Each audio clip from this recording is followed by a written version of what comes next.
And cue the music. I love that. Natal. Natal.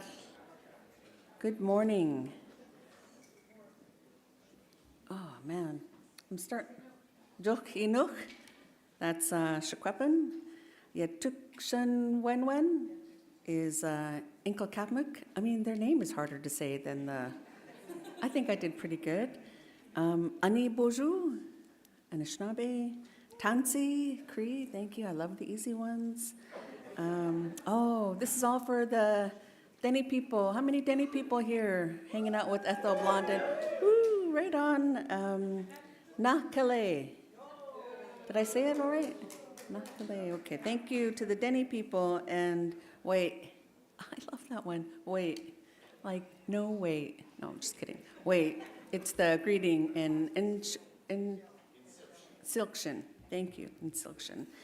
Thank you, and we say Aitneteth too, and we say Aitswell, good day.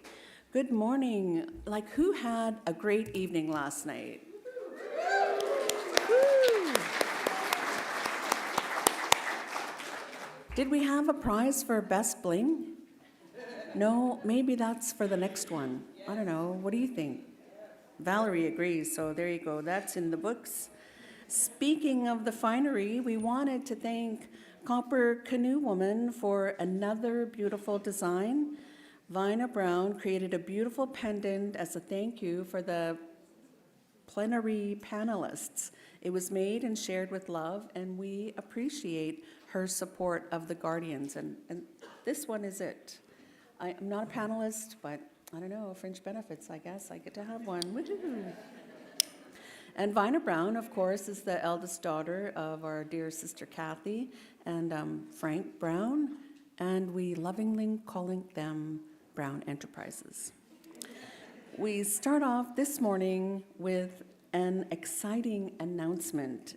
I invite Valerie Courtois of the Indigenous Leadership Initiative to join us, along with Justina Ray, the president and this sounds really important, the president and senior scientists for the Wildlife Conservation Society Canada. Please join me on stage.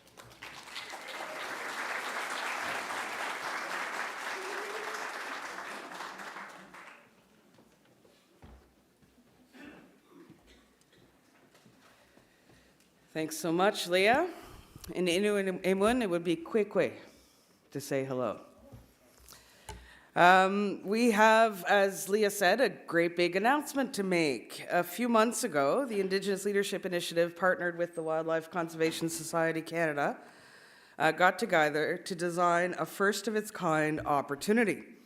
It's called the First Nations Women Transforming Conservation Fellowship. And today, we're going to introduce you to our 2 inaugural fellows. Woo!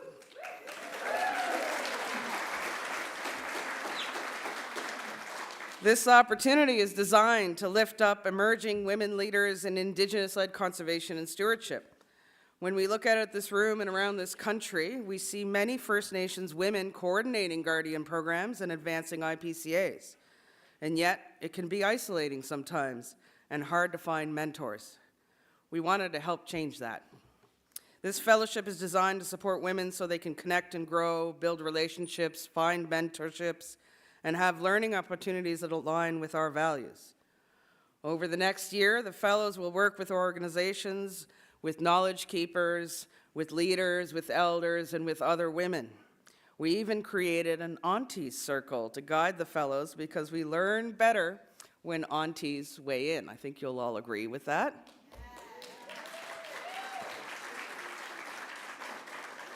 In fact, shortly, several of the aunties will be here with us on stage. Speaking of wise women, I'd love to turn it over to my friend Justina Ray of WCS Canada to talk about the amazing woman who helped inspire this fellowship. Thanks so much, everybody. The first thing I just want to say is a huge thank you to ILI and also the First Nations National Guardians Network for inviting us to participate in this week. It's been a rough ride since around January 20th for those of us in conservation, and this inspiration that's been in this room has been extraordinary uplift, and I thank you for inviting us as to be a guest in your midst. There are many of our staff across the country who are also thinking about this, sending best wishes, and work with Guardians in different places around Canada. I also have two colleagues here with me, Cheyenne McDonald and Brody Schmidt, who are enjoying the meeting as well. This fellowship is a tribute to one of our staff. Her name was Cheryl Hetkevich, and last week was the first anniversary of her passing. She is an inspiration for this, and we lost her. She was deeply committed to strengthening relationships between Indigenous communities, conservation scientists, between Indigenous and non-Indigenous organizations. It was a dream of hers to create more opportunities, particularly for First Nations women. Her values of collaboration, integrity, compassion are embedded in the design. We think about her every day as we're putting this forward. And so this fellowship is a tribute to Cheryl's work, her spirit, but also a tribute to First Nations women who are working so hard to sustain lands and waters around Canada. And thank you so much again.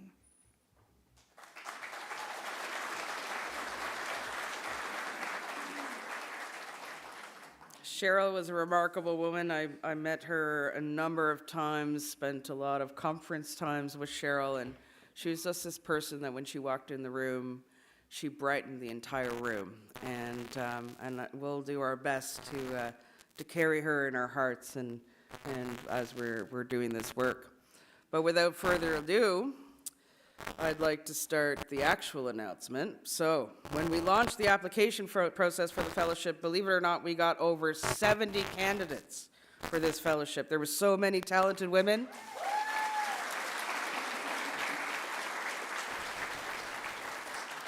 There are so many talented women out there caring for lands and waters, and now after a careful selection process, and I gotta tell you, it was something else to get through 70 applications, and every application was worthy.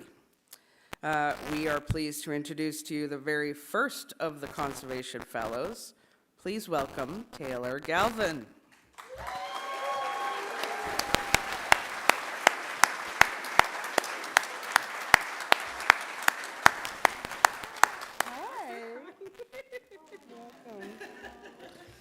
So Taylor is Anishinaabeg from Broken Head Ojibwe Nation in Manitoba.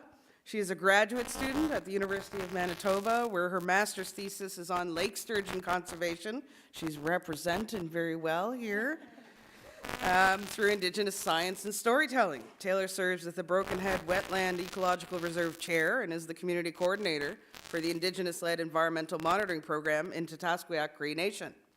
She is a lifelong student of many elders and knowledge keepers across Manitoba, and she's committed to mentoring youth, especially young women. Taylor's community has been impacted by wildfire, so we do send extra love to Broken Head and all the communities in Manitoba who are fighting wildfires. So please join me with a big congratulations for Taylor.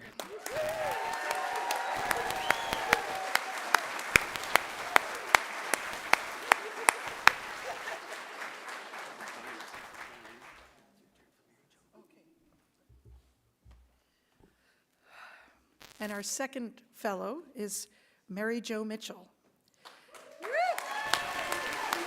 Please come up.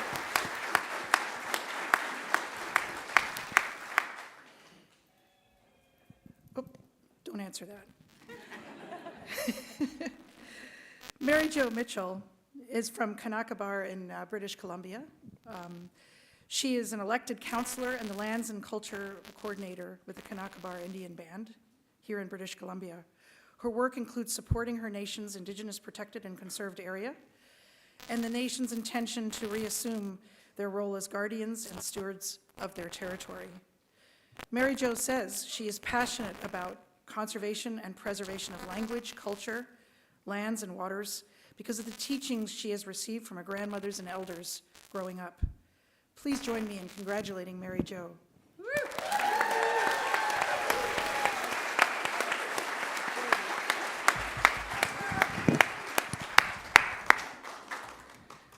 Okay, please, congratulations again to both of you. We can't wait for this adventure. Now, please, to all of you, please say hi and welcome them when you see them in the hallways or around the conference today. You can learn more about this fellowship program at ilinationhood.ca or wcscanada.org. So thank you very much. And at this time, I'd love to invite our aunties on stage to join the fellows. Jenny, I don't know if Linda's still in the room, but all the folks who are working in support of the fellows. Bev, Norma, come on up, your aunties too.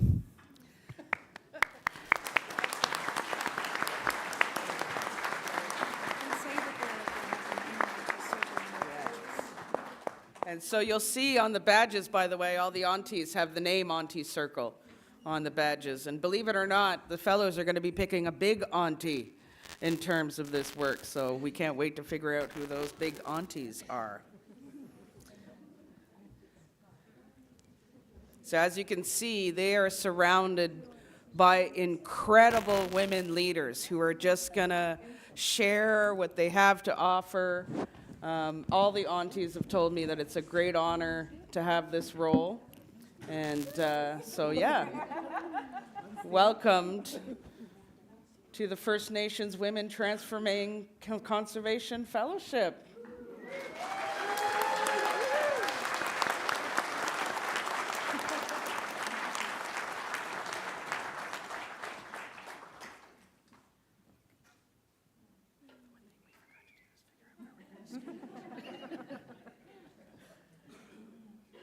Okay. Okay. Thank you, everyone.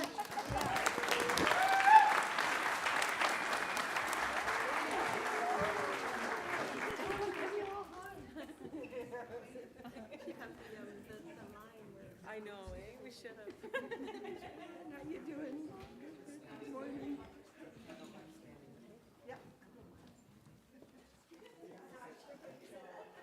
And holding this. So this is a portage bag like I gave you, and it's That's gorgeous. She's gonna be so happy.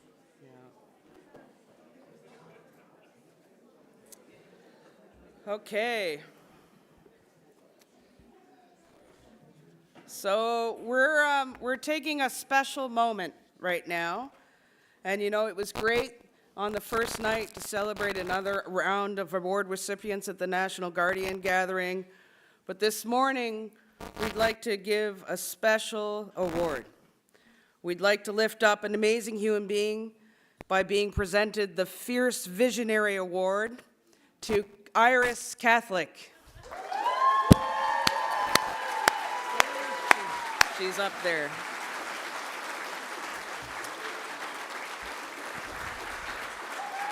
There she is.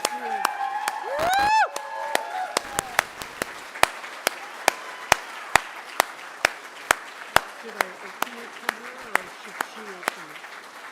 It's up to you. I don't know. Yeah. Usually, Lloyd used to tell me, always make them open your gift. Great.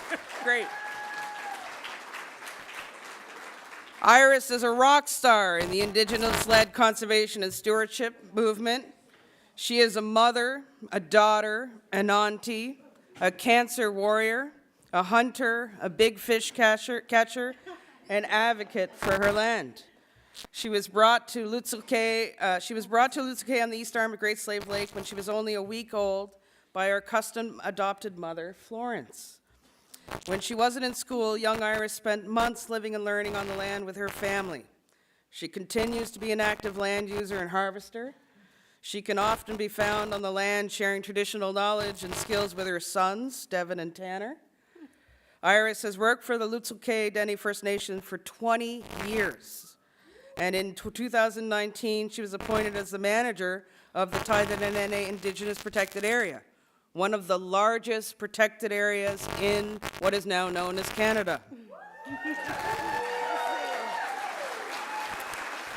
In her role, Iris oversees Taidananene's operations. She does everything including support management board, manage a long-standing guardian program called the Nihat Nidene, coordinate cultural and food security programs, and engage with an increasing number of visitors and much, much more.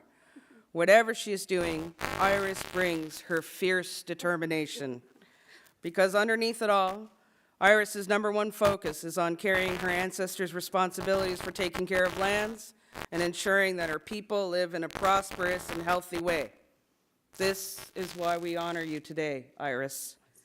Thank you for everything you do to take care of the land and to inspire us all.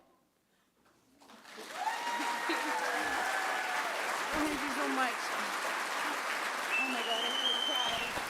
I love you. So just to say a little bit more about the gifts we're offering. So Iris has a land side, but she also has a lovely little bougie side to her as well. And so the gifts that we're offering is a pendant for her bougie side that is from here, is locally made and showcases It sparkles.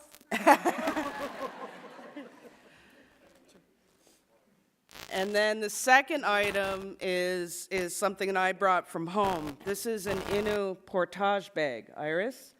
And this is for you to take and bring all the materials that you need while you continue to have the relationship you have with the land and with your family. It's a hunting bag. It's a hunting bag. And so, Nice, beautiful. so Iris, I hope you feel the love in this room. We love you. Thank you so much for being an inspiration to so many people around the country and around the world. The Haidara won the UN award just a couple years ago, and there's so many programs and IPCAs and guardians who look up to you and who look up to the work of Lusuke. So, Chinishku now, thank you so much for everything that you do and are continuing to do. Masicho.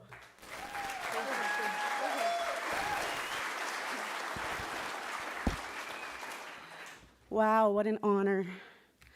I am a little emotional. But I want to say thank you to Valerie and Ethel. You know, I come from a very small place, and she spoke a little about my home community, but, you know, other things that I am is I'm a third generation residential school survivor. So my grandmother went to residential school. My mother went for over roughly 20 years with this beautiful woman to residential school, and I had to go to residential school. So, you know, when you're being plucked away from your home and then reinserted in your home, you become like a sponge because you always want to learn your traditional ways. And I was really fortunate that my grandparents were still alive and were able to teach me a lot of those traditional and cultural values. And I carry that with me today, and I honor them every day in the work that I do, and I honor my mother. So I really am appreciative of all of my elders and my grandparents and my mother at home, my children, the people that I work with, these beautiful people, all of you warriors. You know, everything that you guys do at home and the work that you do means something. It matters. And you guys are leading the way for sovereignty for all of your people. So you all need to be proud as well. I love you all. Masicho.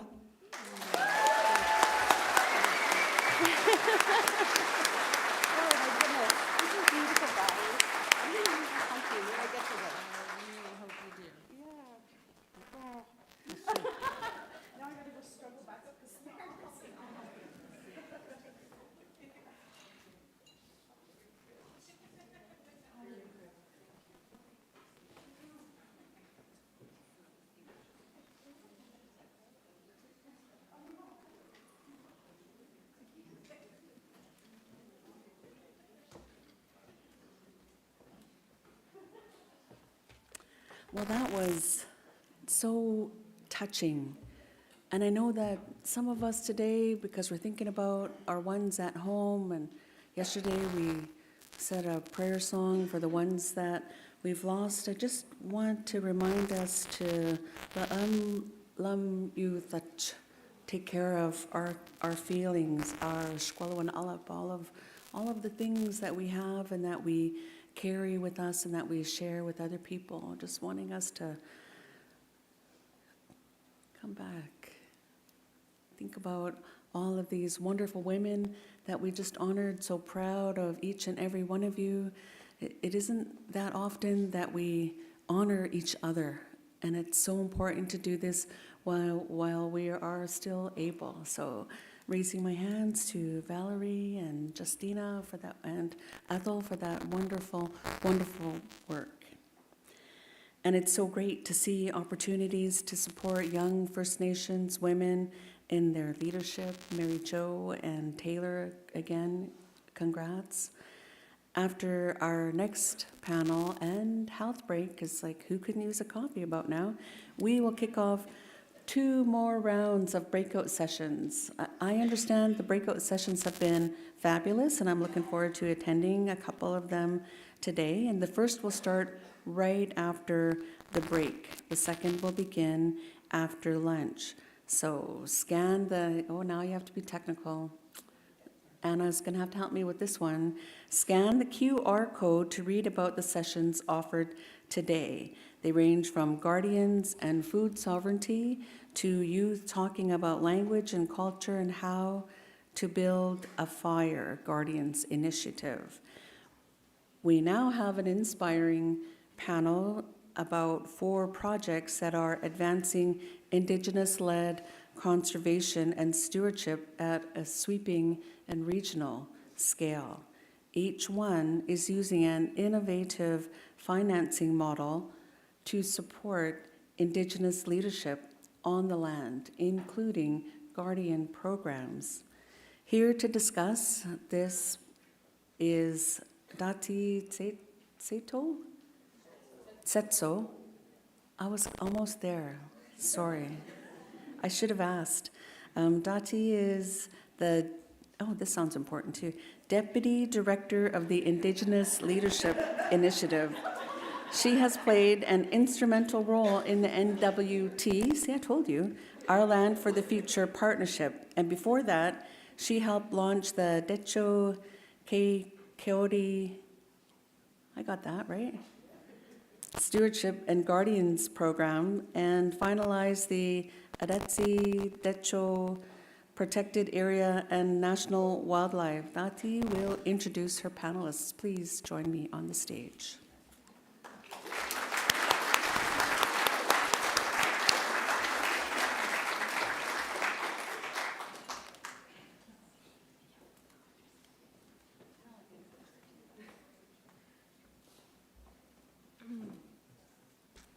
Good morning, everyone. I'm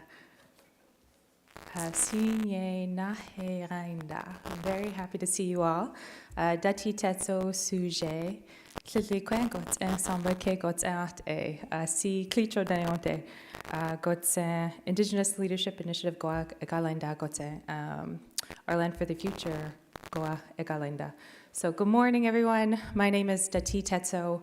I'm Clicho. I'm from the Northwest Territories. And I'm very pleased to be with you all and to help facilitate a discussion about something called Project Finance for Permanence. So I'd like to invite the panelists to join me on stage, Danny Yakalaya, Darcy Dubell, and Troy Woodhouse.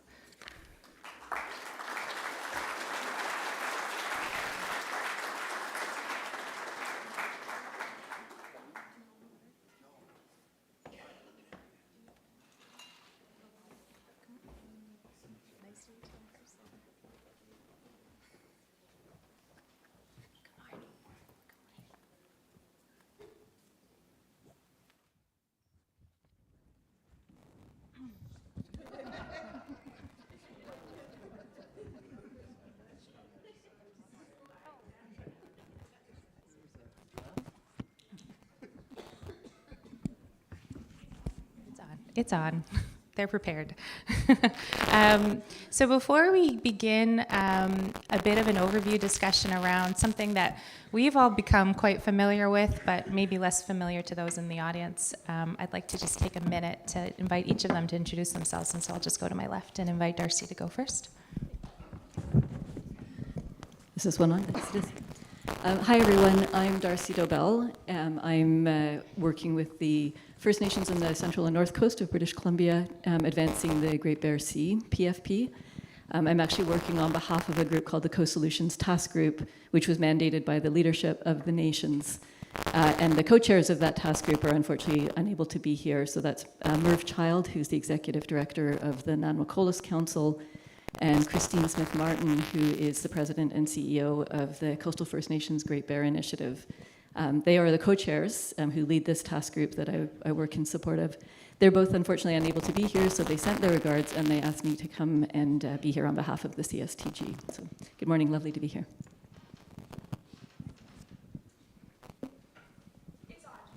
Yep. Yeah. Good morning. My name is Danny Akalai. I work with the Toledo IPCA in the Northwest Territories on the Mackenzie River and Great Bear River, the Sato region. Long history of working in the north, and I was asked roughly 2 years ago to see if I would sit on as a representative for the PFP discussions that were going on. And first question was, what's a PFP? But got indoctrinated, and now I'm the newly elected chair of the NWT on the Land for the Future Trust. And thank you. Hello, everybody. Thanks for having us today. My name is Troy Woodhouse. I'm a descendant of the Cookatush Indian Band, today recognized as Flying Post 73. My role with Mushkegowuk Council is Assistant Terrestrial Manager. Our project is the Omishkego-Wakatoan, looking to protect our James Bay coastline, our peatlands, and into our southern boreal forests. That vision came from the Omishkego people. There's been calls through band council resolutions to protect the water, protect the land, and to protect the values of the Omishkego. This project started under the vision of Vern Chichu, director of Mushkegowuk Council, and Lawrence Martin, our director also. They couldn't be here today, so I got to take their place, and I'm happy to be here and talk more about our project. Miigwech. Merci. So I'm going to turn, oh, perfect. Almost. There was, oh, perfect. Whoever's doing that magic, thank you.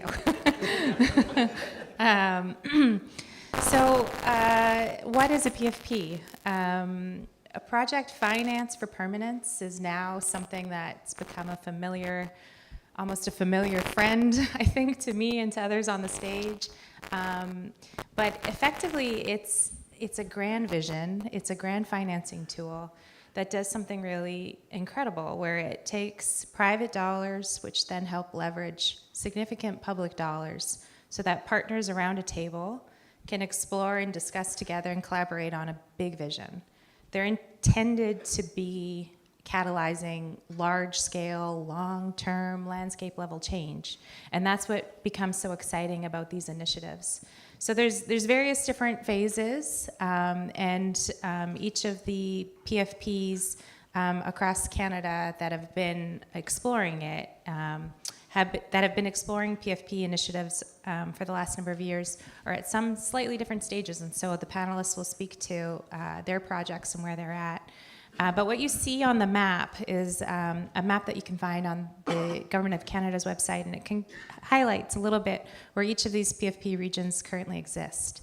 And what you also see there on the slide is a picture of former Prime Minister Justin Trudeau, who announced $800 million to support the outcomes of these PFPs at the COP in Montreal in 2022. So that was a really significant moment for each of our regions, because it really started to catalyze the initiative from the public governance side. Effectively, what is so exciting about these initiatives from my perspective is how they can invest back into our communities. Here in Canada, the PFPs have all been Indigenous-led initiatives, which is unique even within the PFP paradigm, because there are PFPs that exist globally. And here in Canada, we're the leading model for what it looks like to do an Indigenous-led approach within a PFP.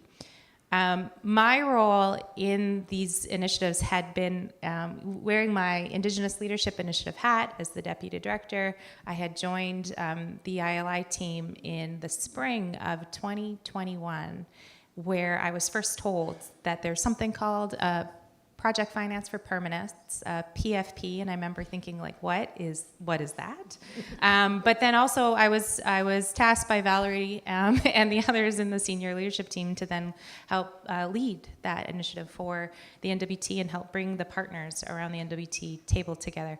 So it was an incredible journey, and so I'm really honored to be able to sit on the stage now and then be able to facilitate the dialogue with the panelists who are each going to bring forward information and understandings, hopefully, to you all around each of these PFP initiatives. But I would be remiss if I couldn't just take a moment to acknowledge those team members within the ILI that helped advance the NWT model. So I was just wondering if you would indulge me a little bit and just stand up so we could acknowledge your efforts as well. Valerie, Ethel, Bob, Jenny,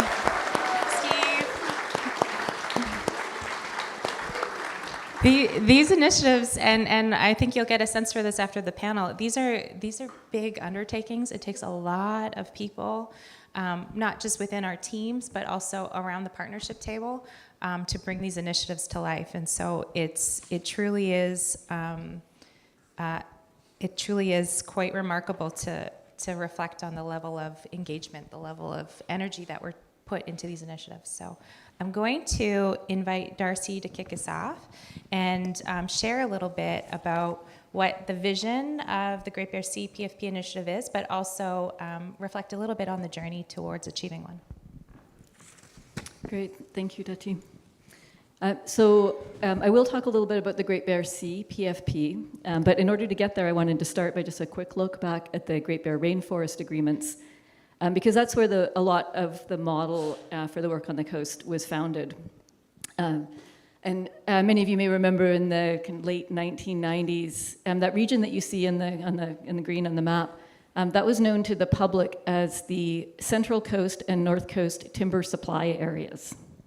And there was a lot of protests, a lot of activity. Logging companies at the time had plans to clear cut every single watershed by 2020, so that every watershed in that region was to have been clear cut by now.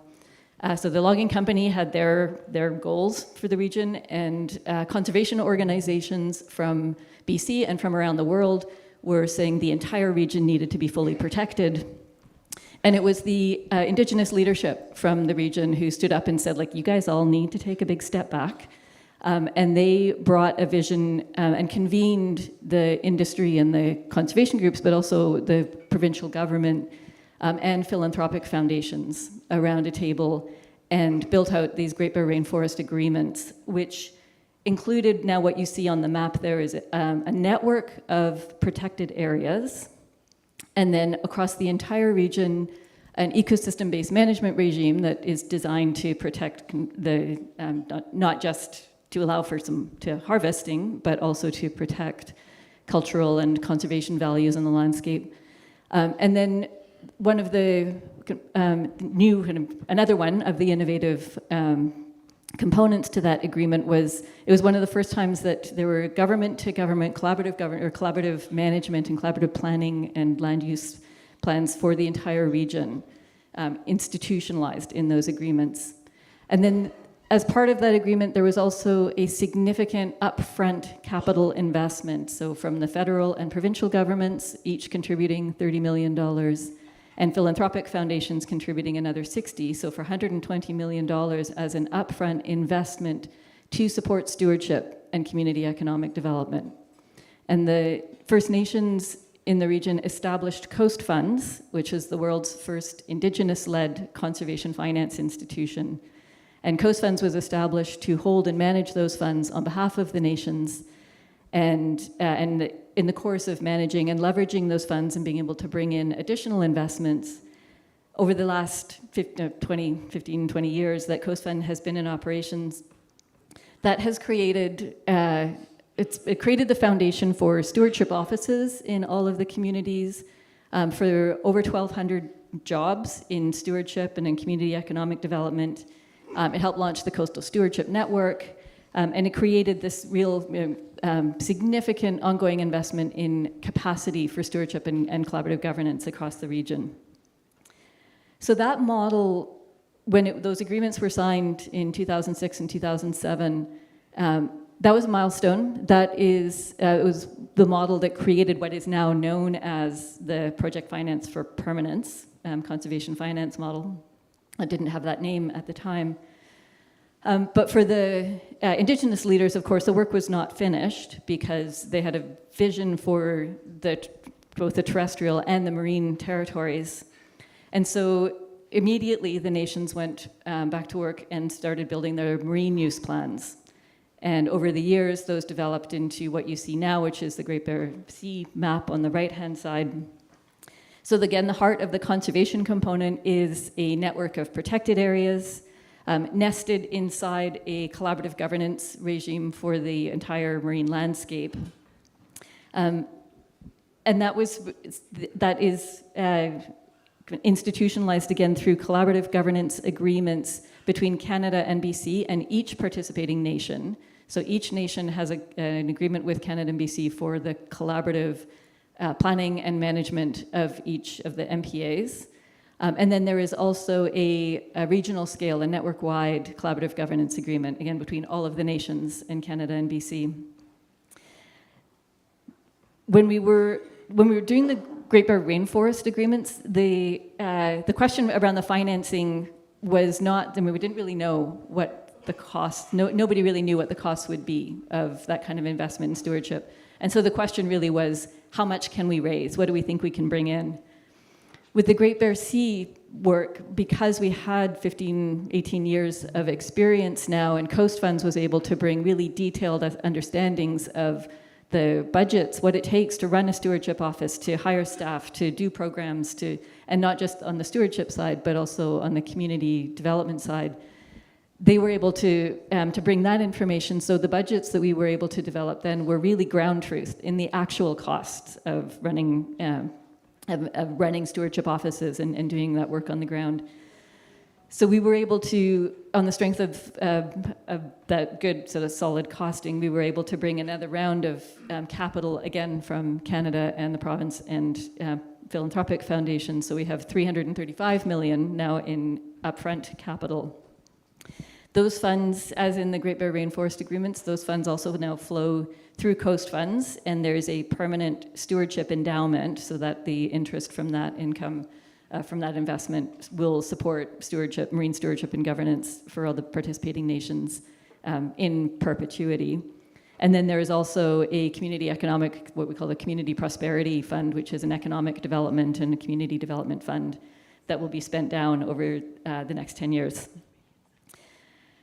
And then there is a recognition that, I mean, that sounds like a lot, but when you across 17 nations and across, over 20 years, that's, there is a need, there's clearly a need for more ongoing revenue. So that's an important part of our implementation, is to find those other revenue streams that are going to come in and will keep sustaining the work on the ground, on the water. So we closed that, the Great Bear Sea PFP just about a year ago. It was last June. And so we're just now moving into the implementation stage. And so a lot of work happening right now to establish the new marine protected areas. And those are really being designed to protect the ocean, the ocean ecosystem values, but also to restore really the abundant fisheries to support the commercial fisheries, as well as the food, social, ceremonial fisheries. So there's a recognition that these protected areas are not closed. There's going to be a lot of activity taking place in them. Some areas will have more protection, some will be much more open, but the idea is to have, again, that ability to mesh the needs of communities with the needs of the ecosystem. So the protected area network is being designed to do that. And the stewardship, of course, the stewardship staff are being hired, the offices are staffing up. We're also building that capacity for the shared decision-making and the governance structures that will go on. And communities, of course, are now moving forward to start moving on with their community development and economic priorities. So the hope, or the expectation, is that over the next 20 years, with this new investment and the new plans, We'll see about 3,000 new jobs between the stewardship work and the community development work across the region. And we'll see hope that real kind of embedding of shared decision-making, shared governance across the entire ocean landscape. So there is a lot of work still ahead. It's grounded in a really solid track record, and there's the experiences there from the nations. A lot of the structures and the institutions are there, and the relationships are really there. A lot of partnerships among the nations through the networks and also with partners outside. So I think one of the things that Merv and Christine would want me to say is I think they're feeling like the leadership is really confident at this point that this PFP is going to deliver for the nations, and I think folks are excited to see what comes next. So pass back. Thank you, Darcy.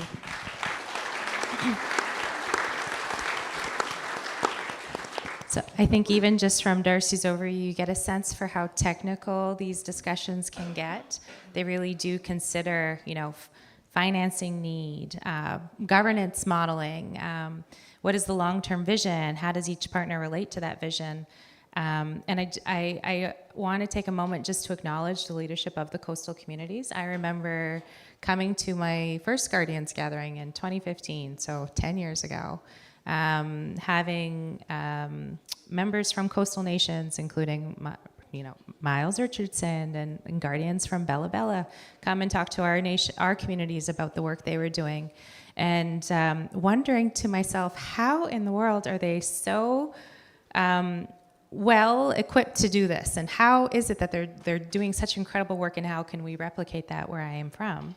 And what I learned as we were coming into these PFP discussions is that the coast actually led in an early PFP model for the Great Bear Rainforest, and now has complemented this for the Great Bear Sea. And so it's really exciting for me to see what this model will bring to my territory, to our communities in the north, because it ends up investing into work by people in this room. And that's ultimately what's so exciting, is how these resources bring the work you do to life. And so it bears acknowledgement, the leadership of the coastal communities in helping to pave a path forward in all of this. So I'm gonna turn to Troy to share about the Omishkego project. Yeah, thanks. We had great leadership from the Great Bear Rainforest. It's been a great example of seeing these PFPs in action. Our PFP for the Omishkego-Wakatoan, first off, the word Wakatoan is everything is connected. There's an interconnected ship with our people to the land, to the seas, to the boreal forest. So that term Wakatoan is used from our Cree people to acknowledge that they're one with the land, and everything is connected. Like I was saying a little bit earlier in our introduction too, is this vision comes from the Omishkego elders. They've stewarded the land since time immemorial. Through our resolutions from the Mushkegowuk Council, it's a recurring theme to protect the water, to protect the land. These resolutions date back to the 80s with the Omishkego asking to get a conservation program going for their communities, etc. So there's a lot to protect, and it's a very critical place on Earth. I think that we don't know much about. The Omishkego is a vast territory. You could see the outline in that picture.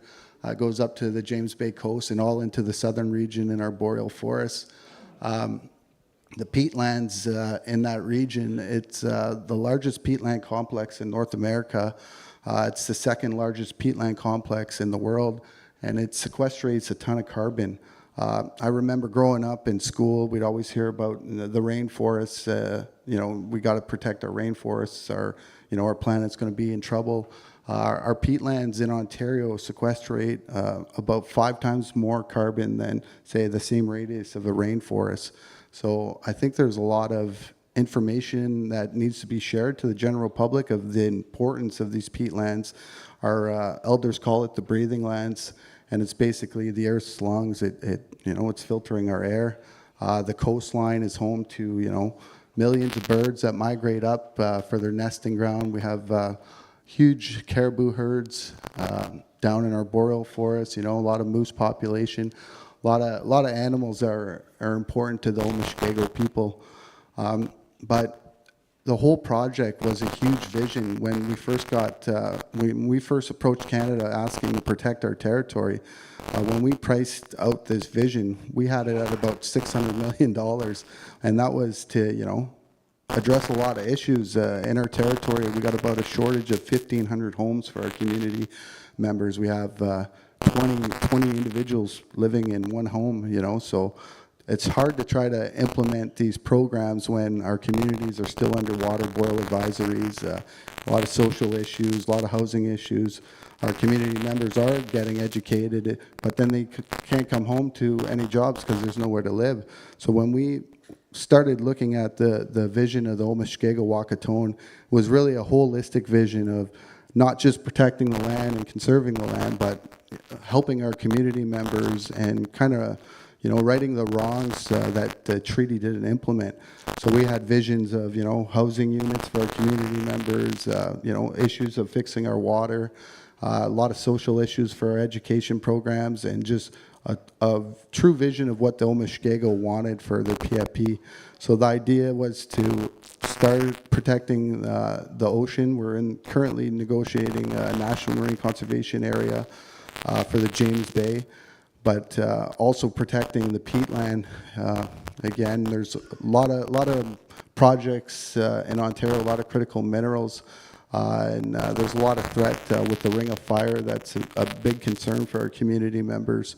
The landscape has been untouched, and you know, right now there's a big push to develop that area, which is a huge concern for the Omashkega people. So, you know, part of the vision of conservation is to protect the homelands for our communities. It's been tough dealing to land the PFP. We're still hunting to finalize our contribution agreements, so that work continues. But in Ontario, it was a tough go with our provincial province. It's a very mineral-driven base, so it was hard to get them to the table to start the process to negotiating to complete this PFP.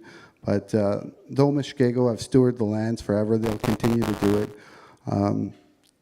It's great to try to land these programs to get permanent funding, because that's the case that we always hear about all week. Is we have great programs that are running, but how do we sustain them for forever, for permanent? So the PFP offers that opportunity for Omashkega to have permanent funding, so each individual community can implement the plans as they see. Like I said, our territory was vast, so our PFP vision was kind of, you know, unique to our communities in the north, and in our southern region in the Boreal. They had a lot of different vision that they want, a lot of restoration, because there's been so much mineral development over the years, a ton of forestry happening in the area. Abandoned mines in Ontario, there's over 5,000 abandoned mines that need restoration. And even up in the James Bay coast, there's a lot of old military sites that would need restoration and cleanup.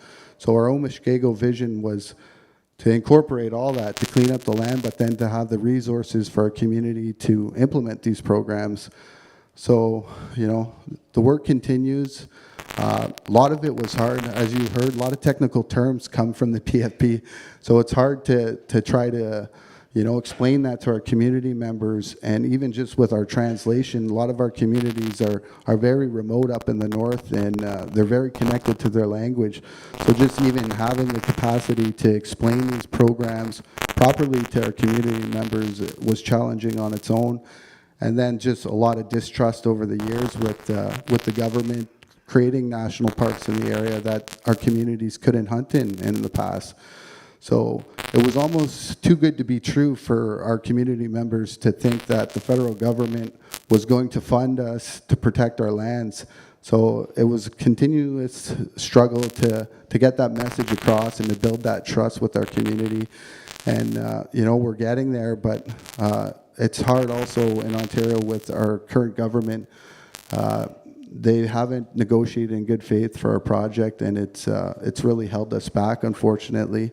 But thankfully, you know, the federal election came, and the Liberals are back in power, so we're hoping to continue our negotiations for the Omashkega PFP, and looking for support from the other PFPs to continue that work.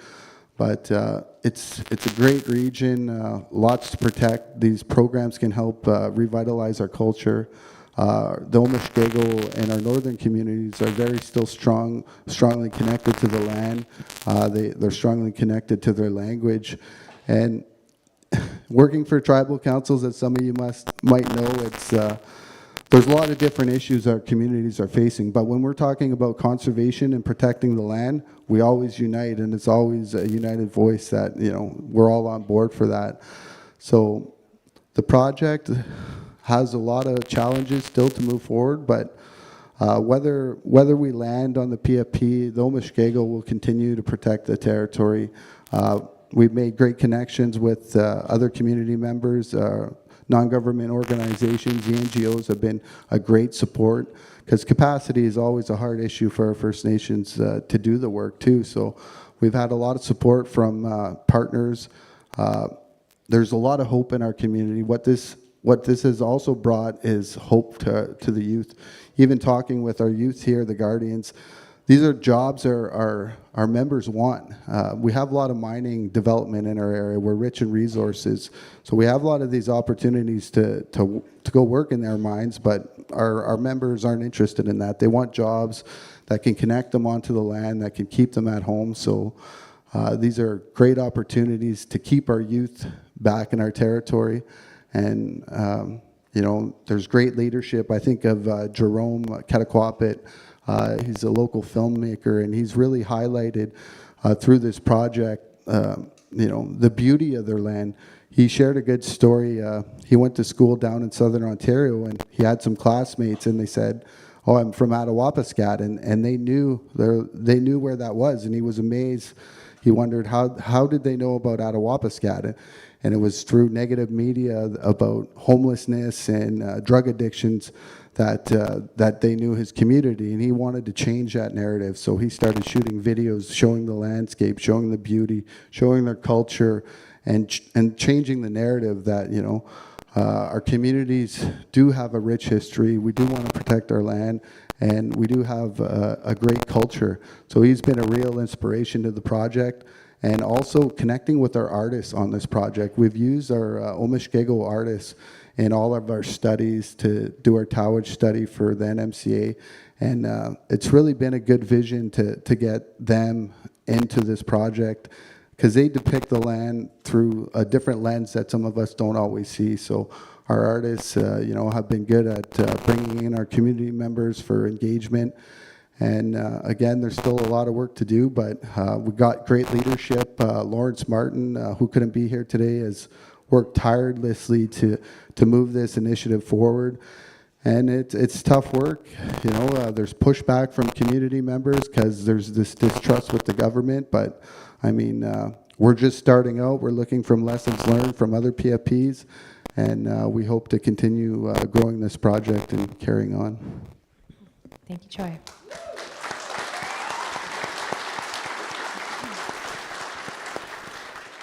I know as your work continues, I know the NWT partners are there to provide support, and I've heard the same from the Coast Funds and from folks within QIA. So looking forward to seeing where things go from here for Omishkego. I'm going to turn now to Danny Akalaya to speak to the NWT PFP, Our Land for the Future, I should say. So this chair keeps moving. Thank you very much. As I mentioned, I was approached. I worked in Toledo. I did a lot of other work, but I was working in Toledo, the IPCA, and asked to see if I could join the PFP table. And I did in 2022. And it's 22 Aboriginal groups, Indigenous governments, Government of Canada, Government of Northwest Territories, and the donors that sit around the working group table. And there's two levels of governments that we have. One is our political leaders sit at the partners table, and we at the working group are one step down below, and we do all the work that needs to be done in order to hammer out all the details of the PFP, and then those are brought up to the partners table for approval. We when we signed our PFP agreement in November, that working group table disappeared and was replaced by a board of directors, which I'm the chair, but the partners table still exists there. So everything we do not everything we do, but a lot of the stuff we do have to get sent up to the partners table for approval in order to get passed. The work that happened at the 2 years from 2022 to the signing in November 2024 was very extensive in trying to hammer out the details of the PFP agreement. We also needed to do a mapping of our trails project, and this was asking every community, Indigenous government, is what do you want to do in regards to Indigenous conservation protection, guardians programs, on the land programs, and each community, Indigenous government, listed out things they wanted to do, and we had to go back a few times to people to probe them, get it on the table. Some didn't put things down, but we worked all that out. And that was one of the main projects to do, is we needed to do that to see what they want to do. People that put down IPCA areas, guardians programs, and things like that. But there was ongoing work that was happening at all the time as we're sitting around the table trying to hammer out, spending, I think, the first 8-9 months of what a PFP was, how do we get there, what it does, getting the table to understand it, and then starting to work on the drafting of the PFP agreement, of trying to get that down. But in the meantime, continuing all this other work that we needed to do on the side. We had the federal engagement table, the legal drafting table, and the modeling table that we needed to do in order to develop the financial plan that needed to come about of this endeavor. And so all these different tables are working and still trying to focus on and drafting the PFP agreement. We finished drafting the PFP agreement in the fall of 2024, and it went for approval. It got approved in November of 2024. We had a signing ceremony set, I can't remember when, and then we had the forest fire that come through the north, and everybody left the north. But we did sign it in 2024. Signing the PFP agreement in 2024 just meant there was more work that we needed to do. We had the PFP agreement signed. We needed to develop our financial plan, and as I mentioned, the mapping of our trails of what the communities wanted to do, that needed to be developed into the financial plan, because government was saying, if we're going to give you this money, we want to see what you're going to do with it, the sustainability of it over 10 years. And so we needed to take each of the activities that the communities did and to develop a costing model for it. And we did it for every program that the communities wanted to do, and developed a costing model for it, and all the groups worked on it, and the costing model plugged in various parameters into it, and the communities at the working group table were responsible to say, hey, you know, these numbers are right or those numbers are wrong. For example, wages. How do you pay wages for guardians, wages for staff, and that? We use a GNWT wage system to do it, to plug it in to the model.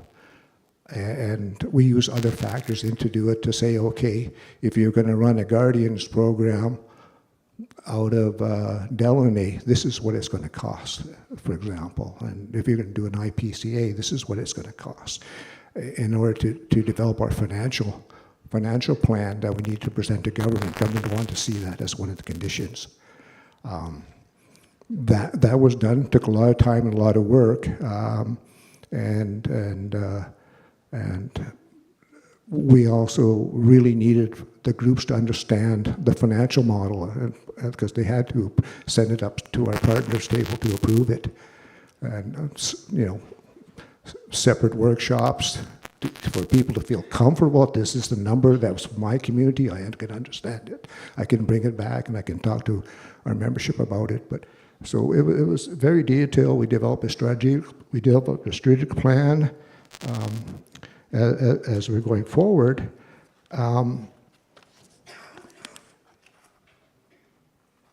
As the documents that Canada wanted when we were applying for the money, we submitted the PAP agreement was submitted to ECCC, who submitted to Treasury Board. Treasury Board came back with, I think, 10 or 11 conditions. This is in November. 10 or 11 conditions that we needed to deliver in order for Treasury Board to say we're comfortable enough to develop a package to bring it to back to Treasury Board to put it in the budget. So this is November, and we're sitting in November going,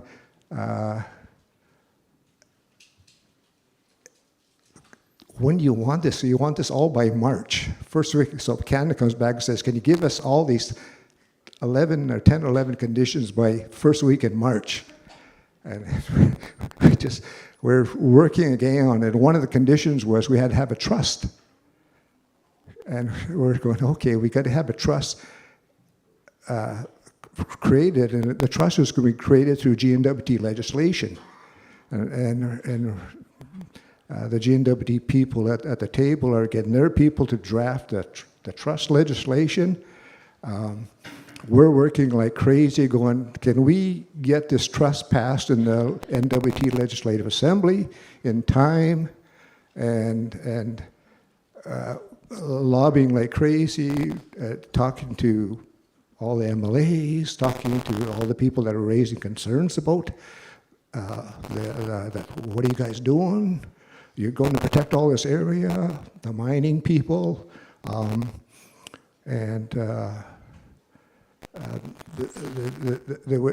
the trust legislation was drafted, brought to Legislative Assembly for first reading. I'm thinking, I don't know what other people think, but I'm thinking we'll be really lucky if we get second reading before they send it to committee and for review. And I can't remember, it was 60 or 90 days that it goes out for review, and I'm going, we're never going to make this thing. And lo and behold, 3 readings to 1 sitting. Just unbelievable.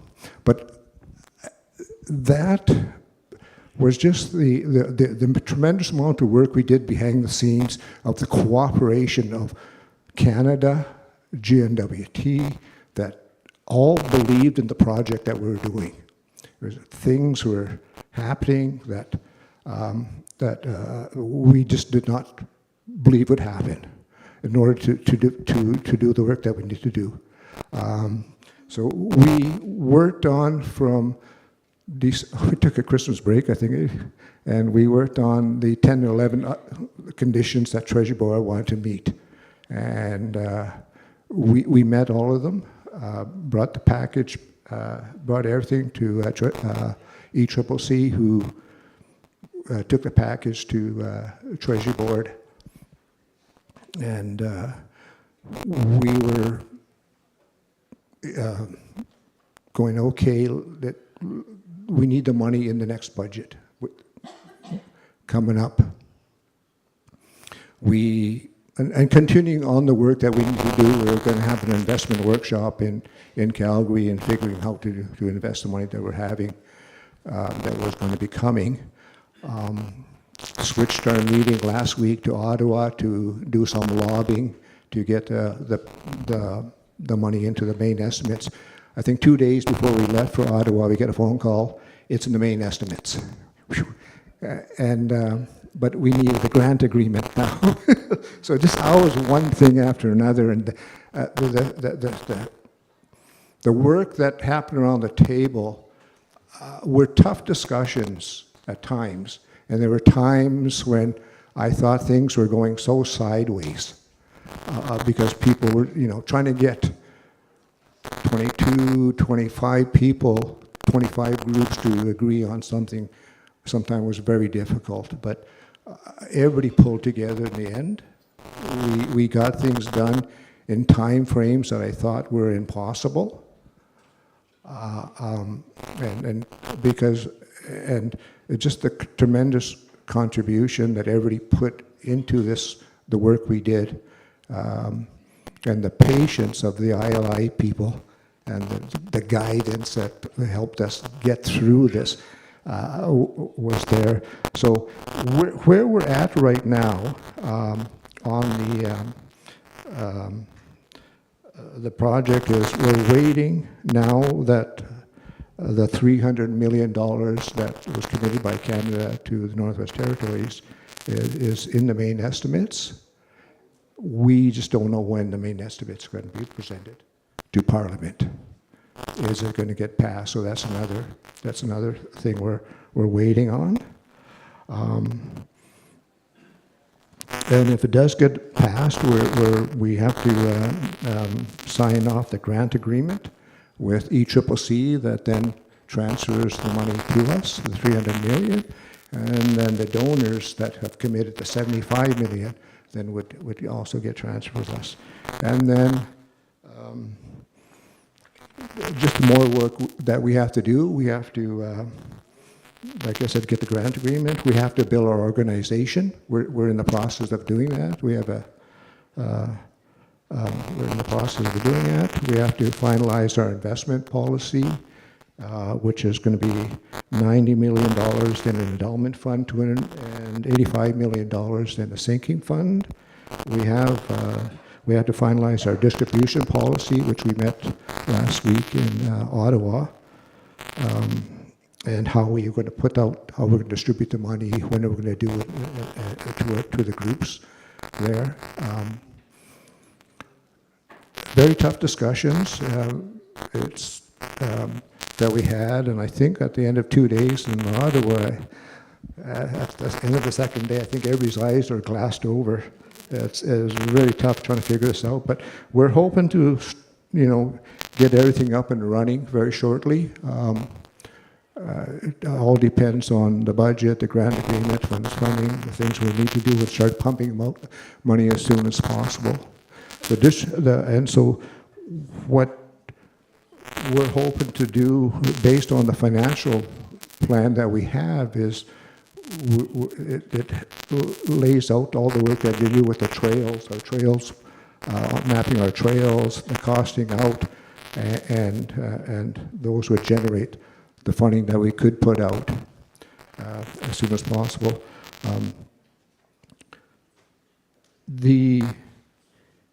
And just for me, and then the money that's coming in, and I'm from Toledo, and the modeling that was done, and I have nothing to do with this on the board of directors, that was done before when I was on the working team. What the money that come in, we looked at an initial budget of 18.5 to distribute in our first year, but from Toledo, in the budget was $330,000, I believe, for work we're doing on one IPCA, and $330,000 for another IPCA in the mountains. So one is the Willow Lake area, one is in the mountains. And currently we're working under a $5 million grant from the Government of Canada for Toledo. So that's running out. So this money will help.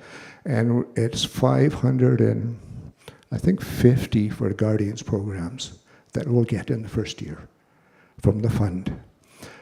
And other groups will get money based on their trails program that they mapped out.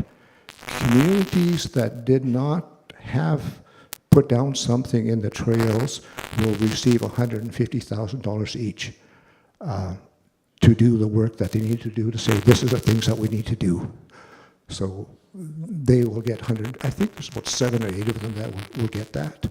And those are a lot of the smaller communities, whether they do it alone or together, or they team up, but they will get $150,000 each to do the work that they need to do. And yeah, that's it for me at the moment.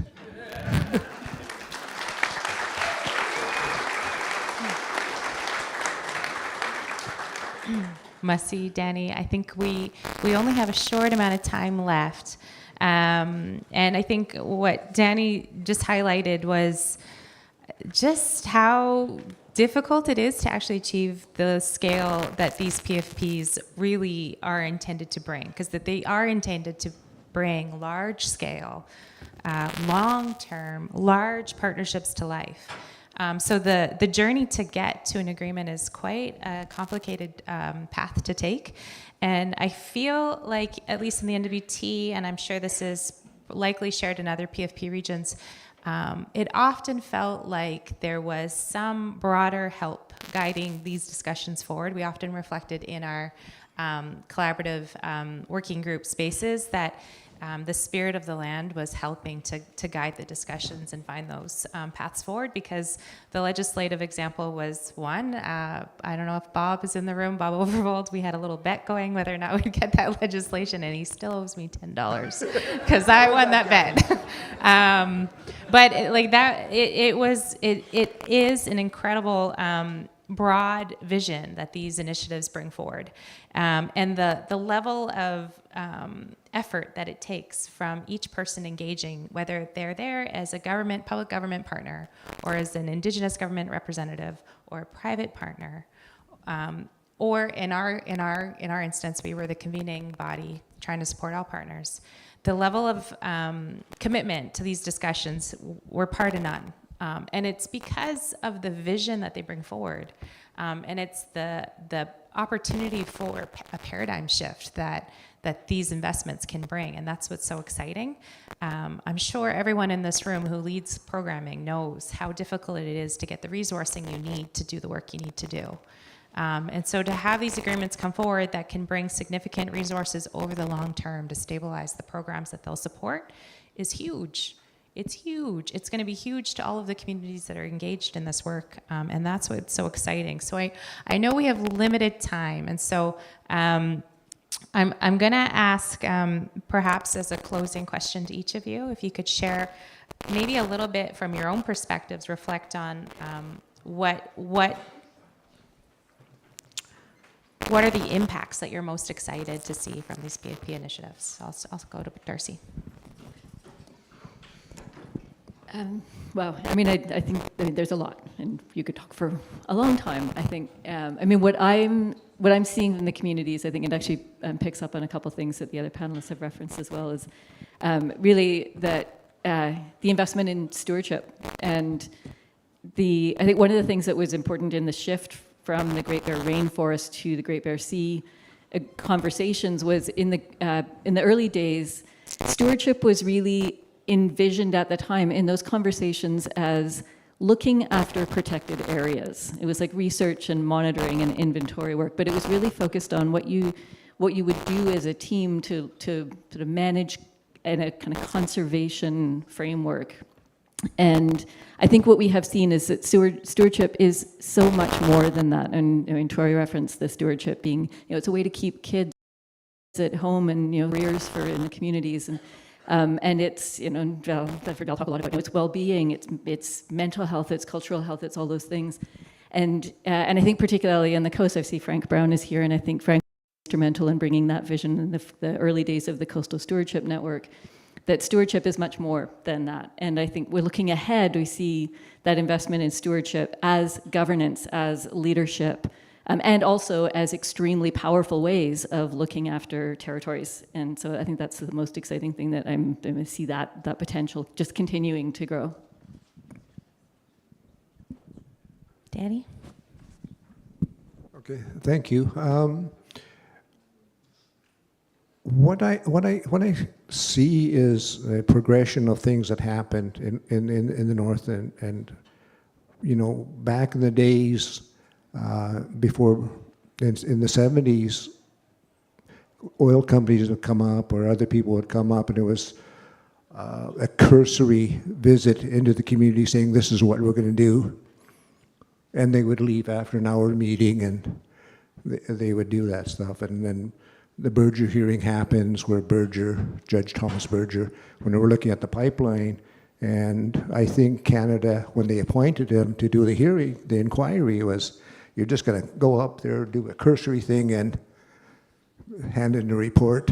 Well, he didn't do that. He went in and went to every community in the north, went to bush camps in the north, came out with his report and said a 10-year moratorium on the pipeline so people can get ready. We had our land claims and the Sahtu land claims, where we at the Sahtu own land, own surface lands, subsurface lands, have seats on various boards, have a larger say on things. The money, but the money didn't come to do land activities. The PFP is coming in, and now we have the money to do land activities on our land. In the time where climate change is happening, people are seeing caribou decline, moving, and all the things that are happening, and then we have the resources now to do the things that we want to do out there. And so I think this is, for me, the PFP is what it brings. It brings the ability to go out and do things that people want to do up and down the valley. And I won't speak for everybody, but it brings that. We have a plan of action, a guardian's plan, things to do, and that's, for me, is what is important. Yeah, for me, it's, I guess, self-determination for our communities, to be in control of their lands, their territories, their culture, their way of life, and whether they want to have, economies, mines in their territory, that's up for individual communities to self-determine. I see these PFPs as a stepping stone to ready our communities to steward the land, to get these tools, but to implement the treaties as they were supposed to be implemented. In our territory, the province is a signatory of Treaty 9, so is the Crown. I look at these PFPs as building our toolkit for our communities to say to the Crown, like, look, these are examples of us stewarding our land. These are examples of us taking care of our territory, and let us be true partners in treaty. Let these PFPs act as an example that our First Nations are ready to take control of our territory. We are ready to build economies and partnerships with the Crown, and I look at it as a good tool of implementing treaties for our communities. Thank you all.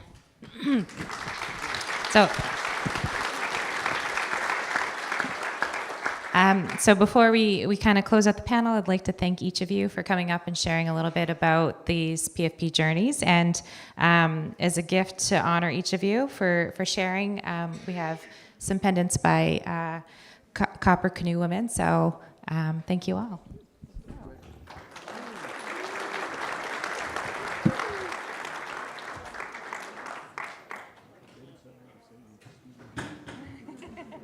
Hello everyone, I wish I could be there with you. I am joining you from the traditional territory of the Algonquin Anishinaabe people here in Ottawa. I've had the privilege of seeing firsthand the work of Guardians from coast to coast to coast, whether it is to monitor the impacts of climate change, working on protected areas, working with many of you. We created the world's largest Indigenous-led conservation area in the Northwest Territories. We did that in Nunavut on the Great Bear Sea. And I just want to say congratulations to the Indigenous Leadership Initiative, to the Guardians Network. Your work, your Indigenous-led work on conservation is enshrined in our 2030 strategy. We want to continue working with you as partners to get to protect at least 30% of our lands, oceans, and ice by 2030, and work on restoring more and more of our lands everywhere in Canada. Have a great conference, everyone. Thank you. Thank you. I'd like to say thank you to the panelists. Just to note that when the NWT project will be complete, it will be the largest regional-led Indigenous protection area in the world, and that the Nunavut has, the Great Bear is the largest trust. So yeah, First Nations are ready. Thank you. Sad to say your 30-minute break has diminished. Your breakout sessions will still begin at 10:45. Break starts now. Thank you.